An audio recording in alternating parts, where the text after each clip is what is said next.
Yo, DMC with another video. I know y'all haven't seen me in a minute, probably like 5 days. I had my brother's birthday, then my other brother birthday. I know they both had birthdays on the same week, so I could not upload a video how I wanted to this week. That ain't gonna lie. Yep, I know. It was bad because I wanted to upload a video this whole week and I couldn't do it, my nigga. I just couldn't do it. It was just birthdays, having birthdays. Then a cousin birthday came up too, and then my little cousin ceremony. It was so much I had to get done this weekend. But you feel me? We just gotta get a little past it. You feel me? I do want to give a story time though at my current job right now. So basically, I've been working as a toter. I don't know if y'all ever worked in a warehouse before or not, but a toter is someone who puts like bags inside a tote, then put them on a skid and then launch a skid away. And that's what I'm doing. But I got tired of doing that shit. You feel me? Because that shit was heavy as fuck. Every tote is at least 35 pounds. You feel me? I gotta put on 30 totes on a skid. Let's do the math here. We send out 6 skids a day, and I put 30 totes on one skid. You feel me? 30 times 6. That's a big ass numbers in totes. You feel me? That's all I'm saying though, and that's what I had to do. So I went to the manager. I said, hey, cut, put my rank up. You feel me? I need a rank up. I need to be scheduled somewhere higher. You feel me? He looked at me. He said, all right, you did enough for the company. We can move you up. So now I'm a forklift driver now. I start my new training Monday, and I gotta train someone else to take my spot. But I know when that nigga get to tow it, he gonna hate doing my job because everybody hate doing my job. I was nigga. It's like 40 people in that. It's like 40 people in that building, and no one likes toting. Dead ass. No one like toting. But I was the only one who doing it. So it either they start paying toters more, or they ain't gonna have no toter, and it's gonna be a shitty job. There's no toter there because that's one of the main key points of the job down there in the warehouse. It's they need someone to tote to check the bags and put them in the tote correctly. So there's no toter. It's bad. But now I'm a forklift driver, and they try to move me back. I'm quitting because I'm not trying to be a toter, nigga. That shit, that boy, you need stamina and muscles to keep doing that shit, my nigga. I don't got the appetite to keep picking up big ass boxes and put them on a skid. I just don't got you feel me. So I just want to drive around, laugh at people for toting. No, I'm kidding. But I'm gonna be a toter. I'm gonna be a forklift driver. I'm getting my certificate Tuesday. I'm going to training Monday. Well, I'm gonna get my certificate probably Friday because they're gonna have to train me Monday and Thursday while I'm training the other person how to tote. Toting is not hard to do though. It's just you gotta have a lot of stamina and muscle to do it because you just picking up totes all day and putting them on a skid. That's the only thing about it, and there's only one of you doing it. You feel me? But yeah, that's what been going on with my life lately. I'm gonna try to do more story time before I start the video because I don't know y'all want to hear about my life or not. But y'all gonna hear about it anyway because I feel me. I fuck with y'all, and I feel like y'all should know more about me. You feel me? But let's get the video started. Dating beyond 30 is strange. You're too old for the seduction games, yet too young to quit. That's when I tried a local dating app. This is a person right here who's in heavily depression. You feel me? He thinks everyone in the world against him. I had that feeling a couple of times, my boy. You're not alone. Recommended by a friend of mine. I matched with a 29-year-old girl named Claire. She was a brunette with big green eyes and a charming smile. We met at this charming, small cocktail bar down the block. At first, I assumed it would be awkward, like every previous date I'd been on. But Claire, well, let's just say she's... By the way, let me give y'all advice. If y'all ever feel like y'all in depression or y'all in like a state where everybody is against you, grind. I know. You hear this story a lot of times. You hear it a lot, my niggas. I know. You have to grind though. That's the only way you're gonna make it out of that mindset. Because when you think everybody against you, they gonna come back once you start grinding, making money, and see how efficient you are. I'm not still like that's your choice if you want to take them back or not. But that's gonna bring them back. If I personally, I would not do it because you feel me. If someone's not for you there for you at your lowest, don't let someone be there for you or your highest. You feel me? Like that doesn't make sense. You feel me? They just want to greed off you, and that is a greed for them. That's a sin. So try to stay away from people like that. And I know it's gonna be hard because you don't want to be in this world lonely. No one wants to be in the world lonely, but sometimes you gotta go through a path of loneliness so you can succeed a path or righteousness. And I'm going through that right now in my life. You feel me? Where I don't think the world is against me. I don't think I'm in depression or not. I know I'm not in depression. For me, but I'm walking a path where I'm trying to stay clear of everybody while I grow my YouTube channels. Other than family, family the only people that you should need in your life. Now, if family against you, you feel me? That probably just God testing your faith. I'll be honest. That just, you feel me? He trying to see. He wants you to be towards him. If I'm being 100% honest. So you're being tested, but that's all it is. You feel me? Just try to have faith in God. Try to be on the right path. Try to have a goal in your life, and try to see the goal. You feel me? You'll be good in life. Trust me. This will always happen. Sometimes you're gonna fall in some fucking rough roads and shit, but I always try to make a, you feel me, good. That's what I'm trying to say. A good damn. Okay, I feel like I was on a roll. But you know what I'm trying to say though. You feel me? Keep an eye on the road. You feel me? You try to succeed in life. That's all I want to say to y'all. All right, get back to the video. Seemed different. When I got in, she was already waiting for me at the table, dressed in this cute red skirt paired with a white tank top. She smiled, and I smiled back. We hit it off instantly. She was smart and witty and made good jokes instead of boring small talk. And she listened. What more can a man ask for, right? After a couple of drinks, I asked if she wanted to return to my apartment. She did not hesitate. I live alone in a decent flat on the top floor with an open layout. When we entered, she complimented the artwork, lighting, and even my playlist. But then she glanced at my bookshelves, which were mostly empty other than a handful of books. You don't collect. Nigga, what? What do I even mean? You said your bookshelf was empty besides a handful of books. What else is pouring on a bookshelf? Let me know. Cause I be seeing bookshelves in people's houses, and all they got is books. So if you think there's supposed to be something else on a bookshelf, nigga, intrigue me. Lububu? The what? Lububu. The designer toys? You've never seen them?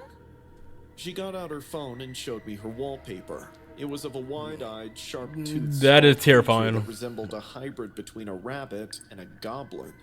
She then started scrolling her album and showed me photo after photo of glass cases loaded with toys. They were of various colors, sizes, and expressions. Some were smiling while others were snarling. Like, talk to her in her ear, but I'm not even here for all that. Like, I'm just trying to crush. You feel me? If a female come back to you on a first date to your house, nigga, I know what both of your intentions are. Probably not hers though, cause she over here showing pictures of dolls and shit. No one trying to see that shit. I have over 70, and each one is unique. Tried not to Damn! laugh. Unique? And these things? Honestly, they resemble devil rabbits. Probably. But like I said, 70 ain't what. If a female got over 70 toys, leave her alone. That bitch crazy. I'm gonna be honest with you. I'm not saying bitch, female or bitch, but I'm saying any female who got over 70 toys though, she's crazy. I'm telling y'all, your call friend right now. Yeah, I know no one watching the video got a friend or a female friend with 70 toys. Let's be honest. That shit is insane. How do you even take care of all 70 toys? I don't even think I had 70 toys as a kid. The creepiest toys I've ever seen. Suddenly, her smile faded. Told you. Her eyebrows furrowed, as if I had deeply offended her. Nigga, you did, They're nigga. gorgeous. Simply don't get it. I shrugged and thought the best way to diffuse the situation would be to play cool. Okay, sure. To each their own. She stared at me for a second, and I could sense something had changed in her. She was no more the person she was last hour. How can you not like them? She inquired, as if she was giving me a second chance to rethink. I chuckled. Honestly, if I ever saw one of those in my house, I'd probably burn it. That was the exact moment when everything went awry. Her expression went blank. Well, nigga, if you already seen her tweaking the fuck out because what you said about the toys, why will you go and put it up on another level of disrespecting the toys? It's like some of y'all cannot read the room. You know the shit's gonna happen, my boy. You seen the first expression, you thought it was a joke. Now she finna off your ass, and then I'm not even gonna blame her for doing it. Pupils dilated, making her eyes scarier. She stood up slowly and walked to my kitchen counter without saying anything. I watched her pick up the sharp knife that I had left out while cutting limes earlier. I laughed nervously. Okay, are you doing something right now? 'Cause she shushed me, putting the knife on her lips. I brought you one. She whispered. What? She dug into her large tote bag and took out a miniature Lububu figure, jet black with scarlet eyes. Up the pole. She placed it on the counter, close to the knife. I wanted him to meet you. I felt my chest tightening. Okay, Claire, enough of your jokes. Put the knife down. She did not move. Her eyes twitched like she was trying too hard to control herself. Then, in a low, shaking voice, she spoke. He heard what you said. You should apologize. I backed up, totally furious now. I'm not apologizing to some crappy toy. Why, bro? See, like, this pride shit be giving y'all niggas killed. Why? Just apologize and go on with your day. Kick her out afterwards. Why can't you not apologize for it? Like, people will see the word apologize and automatically think you pussy. Just apologize so the crazy motherfucker can put the knife back in the bag. You feel? But she got a whole doll. She said she got 70 of them. You disrespected her. Come on now. Miss Psycho is obsessed with it. My phone was on the couch about 10 feet away. I tried to remain cool. Look, it's late. You should probably leave. She suddenly lunged. I was ready to dodge, but she sliced my arm open and then started screaming about how I should apologize to her Lububu. I lurched backward, nearly tripping over the coffee table. I grabbed my phone and locked myself in the bathroom. I stood against the door while she kept kicking and banging on it like some maniac. I dialed... Nigga, you that weak? I'm not even trying to say females are weak and shit, but nigga, it's scientifically proven that we got better genetics. Ain't no way you just let her come at you full forward. Nigga did a Naruto dash towards you, sprinted, and cut your arm open. How do you let that happen? Nigga, I feel like some of us as a man gotta learn how to counter. Cause ain't no way a female just coming up to me unless you built like Brock Lesnar. A female not coming up to me and cutting my arm open. I'm gonna let them know right now, or if I'm asleep. You feel me? Obvious shit where I can't defend myself. 911. My hands were shaking. I informed them that a woman I had brought home was having a breakdown and that I was concerned for my safety. She stopped banging after about a minute. But I did not open the door. I pushed my ear against the wood and listened. I heard whispers. Her voice indicated that she was speaking to someone. She had stopped yelling or screaming, just whispering. It was terrible. 10 minutes later, 2 police officers arrived. As they got in, I opened the bathroom door just enough and pointed them at Claire, who was now sitting on the couch, clutching the Lububu to her chest like it was her forever treasure. The officers warned her, and then one of them cuffed her. She was bleeding from her hands from thumping on the washroom door too hard. There was cotton everywhere on the couch as she angrily stabbed the pillows. When the cops were taking her away, she kept yelling, "How could anyone hate Lububu?" Her voice echoed in the corridor, louder than it should have been. I came out of the washroom and watched her leave. She did not look at me once. It was 3 weeks ago.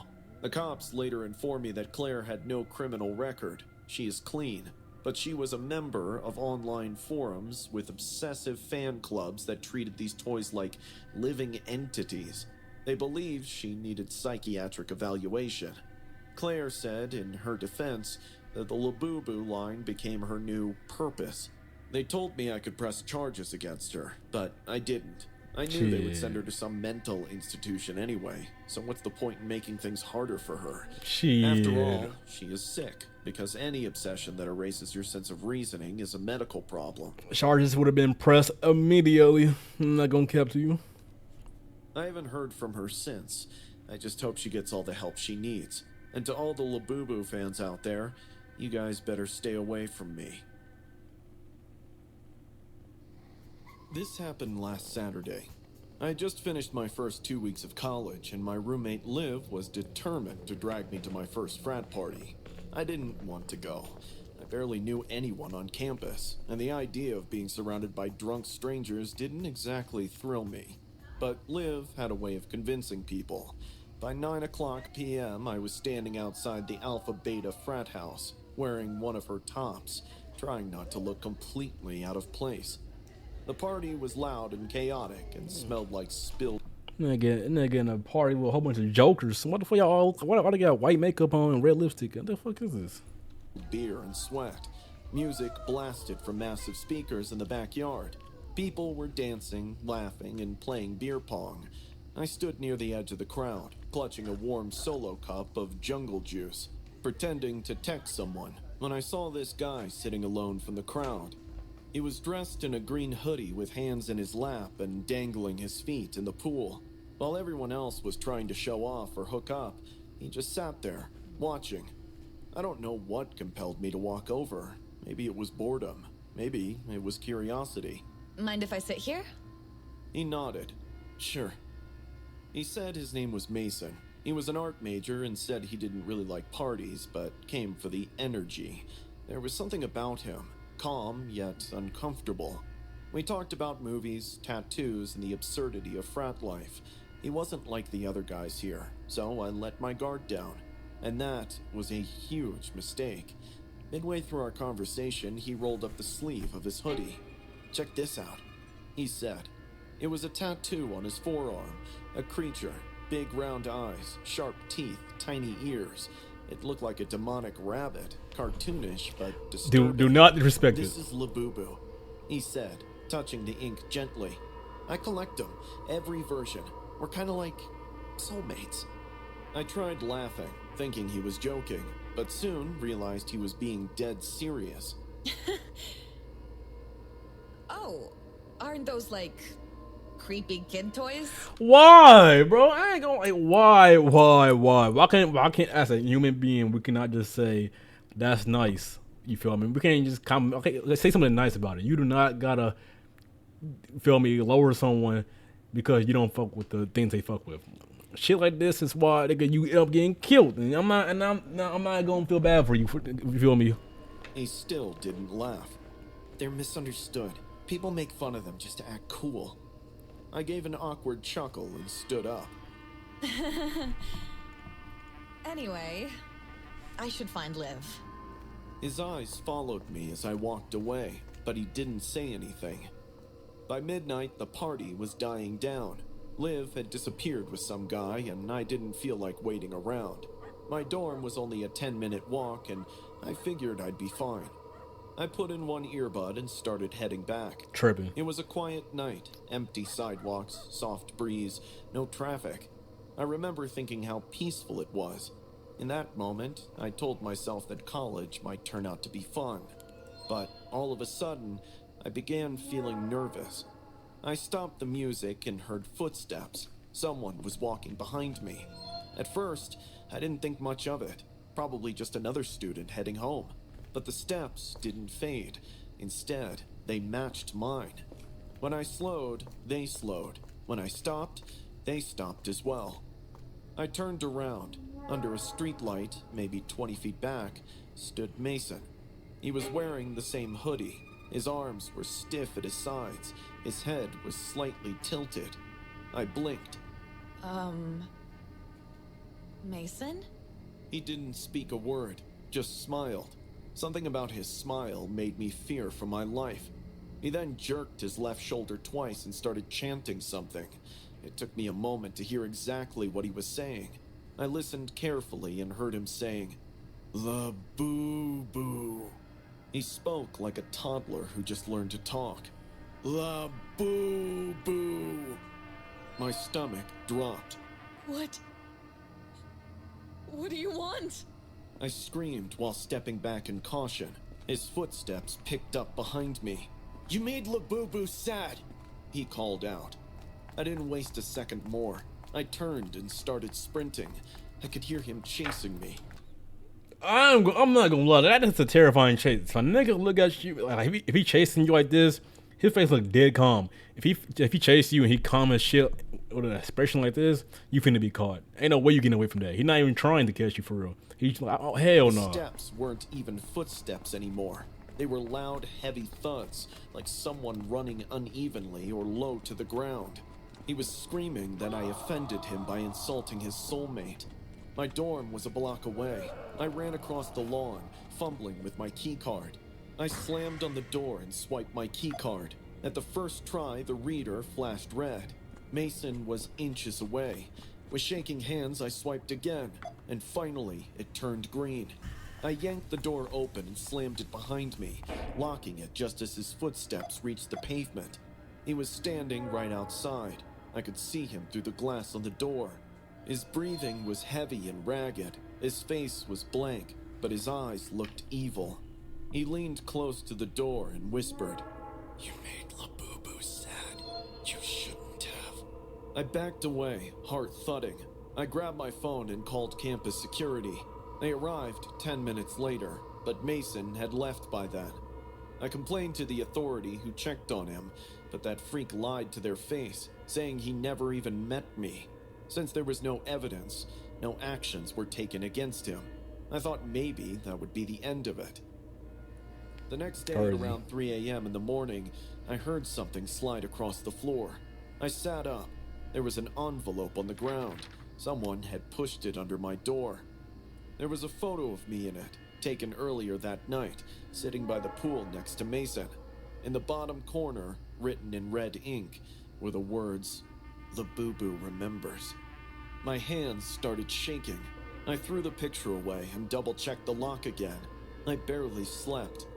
When the sun came up, I packed a bag and went straight to Liv's dorm to stay there for a few days. But this morning, just as I was leaving, I went back. Are we stupid now in these horror movies? If the nigga said he never met her a day in my life, there's a picture with evidence of y'all two sitting at a party talking.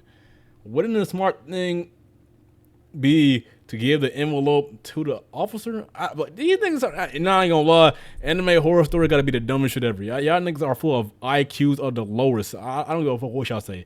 Y'all have evidence in your hand of a murderer trying to kill you, and you're not giving it to the cops. Are we not thinking right? That shit making me mad. Back to my room to grab my laptop, and I almost screamed when I entered my room. There was a pink Lububu toy sitting on my pillow. Its wide eyes stared directly at me, its jagged teeth stretched in a grin that felt too real. I threw it in the dumpster and changed my dorm. I don't know what Mason wants. I don't know if he's going to make my life miserable now. But I do know one thing. I should have never laughed at Lububu. Dummy. Grief makes people do strange things. It had been 3 weeks since we lost our baby. One moment, we were excited first-time parents. The next, we were sitting in a sterile hospital room under fluorescent lights. I ain't gonna lie, I need to start picking better horror stories when I watch these shits. I ain't gonna cap. I'm watching 3 horror stories of a Lububu doll. Oh my! I am so sorry, y'all. I fucked up. That's me. This one is me right here. This one me. While a doctor gave us the worst news of our lives. My wife, Madison, sat there, not crying, just breathing heavily. She changed a lot after that. Most of the time, she wouldn't get out of bed. She would hardly eat or talk. I watched my wife slip into this fog I couldn't pull her from. I tried everything, cooking her favorite meals, playing the music she used to love, and even reading aloud from the baby books we hadn't had the heart to throw away. Nothing worked, until I brought home a blue Lububu toy. Madison jokingly said that we'd put it on a shelf in our kids' room and say it was their watchdog. So I bought it off a reseller and gave it to her in the morning. Suddenly, her face lit up like she came back to reality. She held it in her arms and hugged it to her chest like it was alive. That shit would have pissed me off. That shit would have pissed me off. You tell me I'm in your face the whole time, and only thing that made you happy was a doll, I would have yanked that shit right back. You got me fucked up. I'm throwing shit away now. Nigga, I don't give a fuck, nigga. Either I make you happy or no one make you happy. Then that's how I'm feeling right now. I'm not even gonna bullshit with you. Not at all. Either I make you happy or no one make you happy, nigga. Hell no. You gonna, boy. It seemed like the toy filled this huge void in her. At first, I was relieved. Anything was better than the blank stare she'd been giving me. Shit. But over the next several hours, the comfort turned into something much worse. I bet it did. Madison wrapped the Lububu in a tiny blue blanket. In the afternoon, I watched Madison spoon-feed the Lububu applesauce. By evening, she had placed it in the crib that was meant for our child. I couldn't stand it anymore. That's not a real child, Madison. It's just a toy. She turned her face at me. Damn! on. Look at that motherfucker face. All because he said it was a toy. Hell no. Divorce. I know. Fuck the kids. Divorce. She can have them too. Hell fucking no. Nigga, look at her. Nigga looks like she want to murder that nigga because he called it a toy. I know the last 2 episodes I said, don't make a fun of someone, like something that someone don't like. But all he did was say the obvious. That's not a real thing. And this motherfucker turned to a demon. Nigga neck not even turn, just her head turn. Hey, how do you even do that shit? I felt scared of my wife. They were bloodshot and filled with disdain. Don't talk like that around our son. I froze. Maddie, that's not our son. Our son is... Stop! Her lips trembled, and for a moment I thought she was about to cry. But then her face twisted into rage. You're just like them. They said he was gone, but I can still feel him. Her breathing was getting rapid, and I feared she might do something hurtful, so I didn't push it further. I told myself it was the grief talks, that it would pass, that sleep would help. I was wrong. That night, I woke up to an empty bed. Madison's creepy lullaby was echoing all around the house. I followed her voice and found her in the nursery. She was patting Lububu like she was putting a baby to sleep. She even rocked it in her arms while continuing the lullabies. The atmosphere dropped down as I felt a cold shiver in my... This is what you want to do. See, you're in a situation right now as you don't know what to do, and I'm here to help you out. Listen here now. That motherfucking dog is possessing your girl.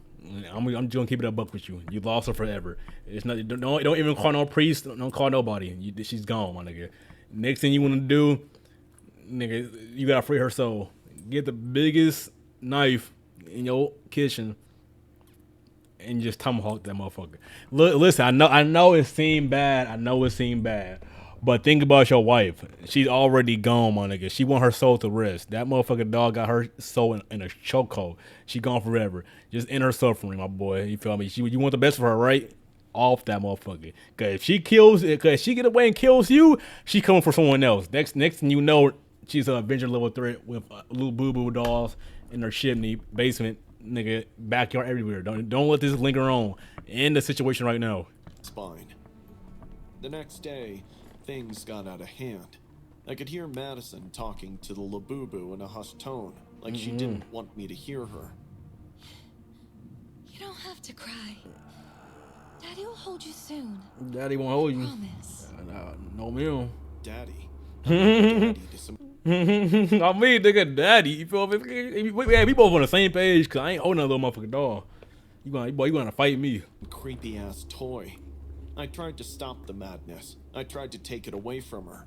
Maddie, give me the toy. The second I reached for it, she screamed. She scratched my face. Oh, yep. I ain't gonna lie. Hey, like I said, my plan's still up for offering. Tomahawk her ass. And we knocked over the crib in the process. Off the pole. Her gaze changed immediately. She pointed at me, going full psychotic, and yelled, You're trying to kill him again! I backed away in shock. I should have called someone. I know that now. However, a part of me still believed that I could resolve the situation. So I waited for the night to fall. She calmed down by late afternoon. We didn't speak much.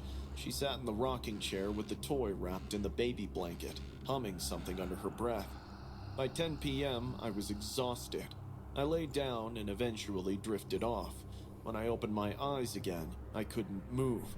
My wrists and ankles were tied to the bed frame. I'm not gonna lie, my nigga. Why would you spend so much time with that motherfucker? Like, you know that girl was crazy. Why would you spend 3 nights? Was it 3 or 4 nights? It was one of the 2. Why would you spend so many nights with that girl, knowing that her ass is crazy though? I would never understand them shit y'all be doing in the horror movies. I mean, horror animated stories. With strips of baby clothes, and Madison was standing right next to me holding a scalpel. I'd kept it in the emergency baby kit for cutting tags, medical tape, things like that. I would hate to be a deep sleeper. It even existed.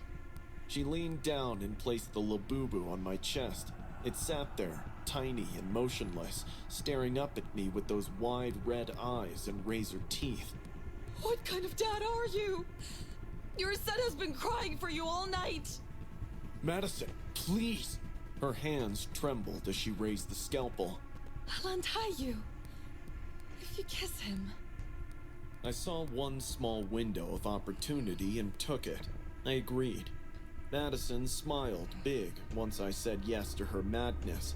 She set me free, and together we sat on the floor rocking and kissing the Lububu like a— Nigga, what? She set you free first? I thought you had to kiss her, then kiss him, then he let you free. Nigga, if you got set free first, I would have rocked her ass. What is you doing? Nigga said she set me free and we rocked the baby and kissed it. Hell no, you would have got stowed in your mouth. I swear to God. was our child. I watched her laugh, cry, and then laugh again. It was terrifying and painful at the same time. Bet it I made was. a wrong move until she got up, saying she needed to put our son in bed. The moment she left the room, I called the Cops. paramedics. I watched them take away my wife for psychiatric evaluation. She became frantic after being separated from the toy in the hospital. They had to sedate her because she was kicking and biting everyone who came near her. After extensive consultations, the doctors suggested taking her to a mental facility in Florida because her violent behavior was increasing rapidly. Fuck no. Nope, I ain't doing. Hey, if I gotta take her to another state because her ass crazy, yeah, I can have her. I'm done. It's been 2 weeks. She's still at the facility. Yep. I visit her every week, but she rarely acknowledges me. The doctors say she's detached from reality, believes the toy is the baby we lost. They gave me her things in a cardboard box. I haven't opened it yet, but I know what's inside. That twisted little toy. Every night, I swear I hear something scratching inside the closet. But maybe that's just in my head.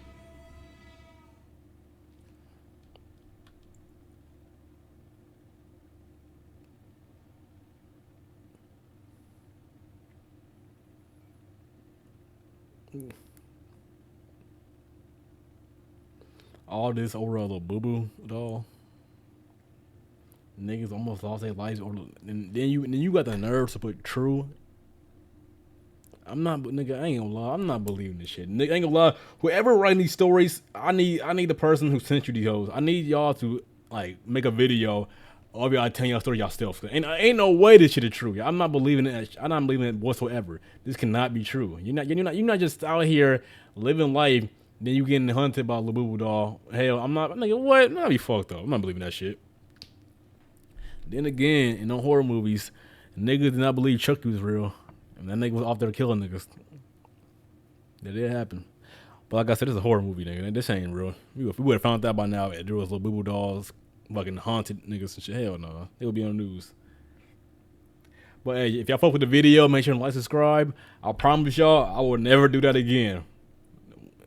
I'm talking about the go so many days without posting a video and picking a fucking video like this ever again. I'm sorry. You feel me? I'm not talking about horror animated stories. I'm talking about pointless stories like Lububu dolls. I'm not doing it again. Hell no. But I'm out.